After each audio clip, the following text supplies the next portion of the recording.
Hello all, bersama saya Andri and welcome back to Yangku Channel. Ya, ini adalah router besutan dari Asus. Ini dia Asus ROG Raptor GT-AC 5300. Seperti apa penampakannya? Let's go. Pertama ke paket penjualan terlebih dahulu ya. Di dalam paket penjualannya ada Asus ROG Raptor GT-AC 5300, lalu ada buku panduan penggunaan, ada kabel UTP, lalu ada 3 buah kabel power, adaptor, dan 8 buah antena WiFi. Secara desain, Asus ROG Raptor GT-AC 5300 terbuat dari material plastik yang solid. Secara bentuknya memiliki bentuk kotak dengan ornamen-ornamen di atasnya. Tak luput juga ada lambang mata di atasnya yang menunjukkan ini seri ROG atau Asus Republic of Gamer. Ya, memang dari namanya juga sudah kentara sekali, yaitu ROG Raptor, di mana router ini memang ditujukan untuk para pemain game atau para gaming antusias atau game kompetitif. Tentunya game online ya, kalau game offline mah nggak perlu router seperti ini. Untuk bagian depannya terdapat berderet lampu LED indikator power, indikator WiFi, indikator internet, indikator LAN, dan indikator WPS. Lalu untuk bagian sampingnya terdapat 3 tombol, diantaranya ada tombol LED, tombol WPS, dan tombol WiFi.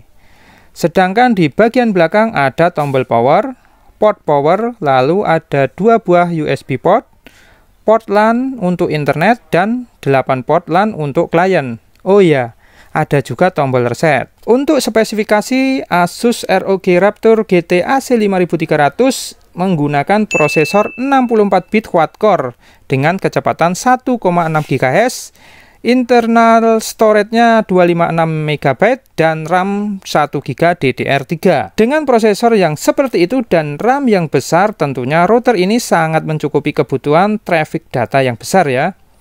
Ya, namanya juga router gaming, pasti ada beberapa fitur khusus yang memang ditujukan untuk para gamer. Salah satunya adalah port LAN khusus gaming yang diberi nama Gaming Port Prioritization. Nah, ini tepatnya di port LAN nomor 1 dan 2.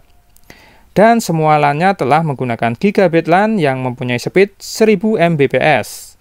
Untuk lebih jelasnya, apa aja fiturnya, yuk kita lihat settingan dashboardnya. Let's go!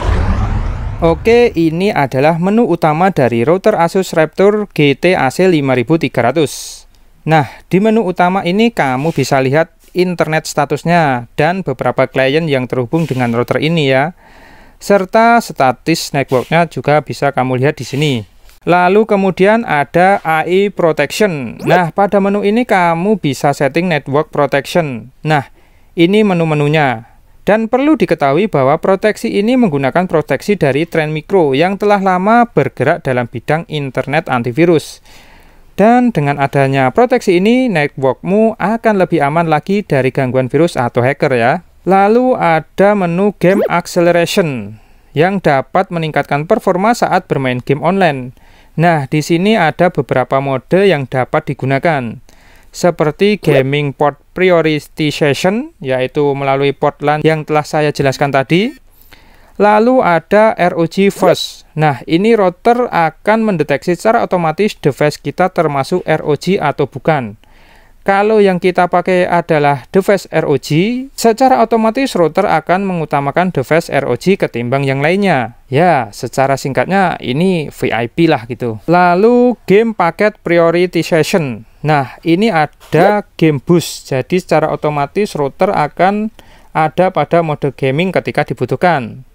Lalu ada juga Game Server Acceleration. Nah, ini bagi kamu pengguna WTFS atau sering disebut GPN atau Game Private Network, kamu bisa login di sini. Kemudian menu selanjutnya adalah OpenNAT, lalu ada Game Radar. Nah, di sini kamu bisa pilih game online favorit kamu dan kamu bisa lihat server mana yang enak untuk main. Nah, bisa dilihat dari hasil ping ini ya. Next, selanjutnya ada menu WiFi Radar, lalu ada menu VPN, lalu ada menu Traffic Analyzer. Lanjut kita ke setting advanced setting ya, ada menu network map yang berisi informasi lengkap kondisi router dan WiFi apa aja yang aktif dan beberapa user yang tersambung bisa kamu temui di sini. Lalu ada menu wireless. Di sini untuk melakukan penyetingan WiFi ya, baik itu nama SSID-nya atau passwordnya dan lain sebagainya. Kemudian ada menu Host Network. Nah, di sini kamu bisa melakukan penyetingan WiFi untuk tamu. Jadi nanti orang yang terkoneksi dengan WiFi tamu ini tidak dapat mengakses jaringan lokal kalian. So, jaringan lokal kita jadi lebih safety lagi kan? Lalu ada menu LAN, kemudian ada menu WAN, dan selanjutnya ada menu USB application. Nah, pada menu USB application ini kamu bisa menggunakan iDisk, yaitu share USB via jaringan. Lalu ada server center untuk membuat server sesuai dengan kebutuhan. Kemudian bisa set printer server juga. Lalu bisa juga koneksi dengan modem 3G atau 4G dengan USB portnya. Lalu ada time machine dan download master. Next, selanjutnya menu iCloud. Nah, di sini kamu bisa akses jaringan lokalmu secara langsung dimanapun dengan menggunakan program iCloud yang dapat kamu unduh melalui Google Play atau App Store. Di sini ada 3 mode ya, yaitu mode Cloud Disk, Smart Access, dan iCloud Sync. Kemudian ada menu Alexa, ini mirip-mirip seperti Google Voice gitu ya. Lalu ada menu Firewall, menu Administration, System Lock, dan Network Tool. Nah, itu tadi beberapa fitur yang ditawarkan dari router Asus ini ya. Nah, sekarang waktunya ke pengujiannya. Nah, kali ini saya tidak akan menguji tentang bagaimana enaknya dibuat main game online ya. Ya, bukan apa-apa sih, cuma nggak enak aja sama Pak Bos kalau pas jam kerja malah main game. Hehehe. Di sini saya akan coba seberapa jauh dan seberapa kuat sinyal Wi-Fi-nya ya. Mengingat router ini memiliki antena berjumlah 8 antena, sehingga mirip laba-laba gitu. Sebelum melakukan tes, untuk informasi saja di kantor saya ini menggunakan provider IndiHome dengan kecepatan 50 Mbps. Dan saya melakukan tes pada siang hari dengan keadaan router terkoneksi dengan banyak perangkat, baik itu perangkat mobil maupun komputer. Oke, pertama Asus ROG Raptor GT AC5300 saya letakkan di ruangan tengah ini ya. Sebagai informasi lagi bahwa kantor saya ini memiliki luas keseluruhan 400 meter persegi dan mempunyai 2 lantai, dan berikut adalah denahnya.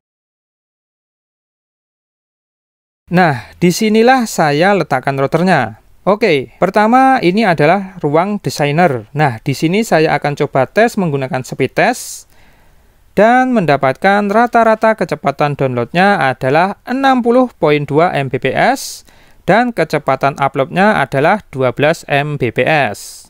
Lalu sekarang kita lanjut ke kamar yang ini ya. Kita tutup pintunya. Lalu saya nyalakan HP saya dan kita tes lagi menggunakan speed test seperti ini lagi, dan didapatkan rata-rata kecepatan downloadnya adalah 57.5 Mbps dan rata-rata uploadnya adalah 11,5 Mbps. Lalu kita coba di sini ya, di ruangan sini, dan mendapatkan rata-rata kecepatan download 59.7 Mbps. Rata-rata uploadnya adalah 11.8 Mbps. Oke, selanjutnya saya menuju ke kamar ini. Nah, ini sekarang menjadi gudang kurma ya. Kita tes di sini menggunakan speed test lagi dan mendapatkan rata-rata kecepatan download adalah 59 Mbps dan kecepatan uploadnya adalah 11.9 Mbps. Oke, selanjutnya kita ke musola. Nah, di sini kita coba lagi dengan main tes lagi dan didapatkan rata-rata kecepatan download adalah di 42.2 Mbps dan uploadnya 11.1 Mbps. Lalu kita menuju ke bawah ya, ke ruangan meeting atau ruangan rapat. Nah, di sini tempatnya seperti ini ya tempatnya. Coba tes lagi menggunakan speed test dan ternyata mendapatkan kecepatan rata-rata downloadnya ada di 52.4 Mbps dan kecepatan rata-rata uploadnya adalah di 11.8 Mbps. Masih cukup bagus ya. Nah, sekarang lanjut ke ruangan admin. Nah, di sini ruangan adminnya. Kita tes lagi menggunakan speed test dan didapatkan kecepatan downloadnya rata-rata adalah 59,4 Mbps dan uploadnya adalah 11,2 Mbps. Lalu ke ruangan teknisi. Nah, kita tes lagi di sini dan didapatkan rata-rata kecepatan downloadnya sebesar 57 Mbps dan kecepatan uploadnya 10,7 Mbps. Oke, lanjut lagi kita ke ruangan display. Nah, di sini ruang displaynya ya. Kita tes lagi pakai speed test dan didapatkan rata-rata downloadnya 57,7 Mbps dan uploadnya di rata-rata 11,8 Mbps. Oke, lanjut ke gudang. Oke, di sini ya tempatnya. Kita coba lagi menggunakan speed test dan didapat kecepatan downloadnya rata-rata adalah 55,5 Mbps. Dan kecepatan uploadnya ada di kisaran 13,0 Mbps. Lanjut ke ruangan gudang dalam. Nah, di sini ruangannya. Kita tes lagi menggunakan speed test dan didapatkan kecepatan downloadnya adalah 10,4 Mbps. Dan uploadnya ada di 11,8 Mbps. Lalu kita lanjut ke gudang atas ya. Kita naikin tangga ini dulu, teman-teman. Nah, kita ke sini dulu, kita coba pakai speed test lagi di sini. Dan ternyata di sini tidak bisa tersambung, teman-teman. Meski dapat sinyal tapi tidak bisa terhubung sama sekali. Dan ada tulisan error seperti ini. Oke ya, sekarang kita lanjut ke gudang bagian selatan ya, yang ini. Nah, di sini. Nah, ini coba kita lihat. Nah, yang ini juga sedikit sulit koneksinya teman-teman, dan sekalipun bisa juga speednya hanya mendapat 7,7 Mbps untuk downloadnya dan uploadnya 14,0 Mbps. Oke, begitu tadi hasil tes dari router Asus Raptor GT AC5300. Bagaimana hasilnya? Nilai sendiri ya. Tapi menurut saya ini termasuk router yang stabil dalam hal kecepatan, seperti yang dapat kalian lihat di hasil pengujian tadi. Kecepatan downloadnya di atas 40 Mbps terus. Ya, meskipun ada titik-titik di mana koneksi gagal di ruangan gudang atas. So, kesimpulannya, kalau kamu memang gamer antusias dan membutuhkan koneksi yang stabil untuk bermain game online, maka router ini yang kamu butuhkan. Karena apa? Karena fitur-fiturnya tadi seperti gigabit LAN, lalu ada game boosternya, lalu ada port LAN khusus untuk gaming, lalu ada game radar, pokoknya cocok banget buat gaming. Lalu kalau kamu juga membutuhkan untuk kantor, cocok juga menggunakan router ini karena ada eye protection-nya yang dari Trend Micro yang sudah terkenal dengan antivirusnya. Ini cocok banget karena lebih aman. Lalu ada USB share-nya yang bisa buat printer ataupun share storage dan jangkauannya yang stabil dan luas. Ya, meskipun dia belum dapat menjangkau ke bagian pelosok di gudang kantor saya. Namun kalau kalian hanya perlu kekuatan sinyalnya yang kuat agar dapat menjangkau semua ruangan, dan dengan harga yang sedikit murah, mungkin kamu perlu melirik router yang lain. Sebagai informasi, router Asus ROG Raptor GT AC5300 harganya berkisar di 6 jutaan. So, bijaklah dalam berbelanja dan sesuaikan dengan kebutuhan ya. Saya Andri, salam perdamaian.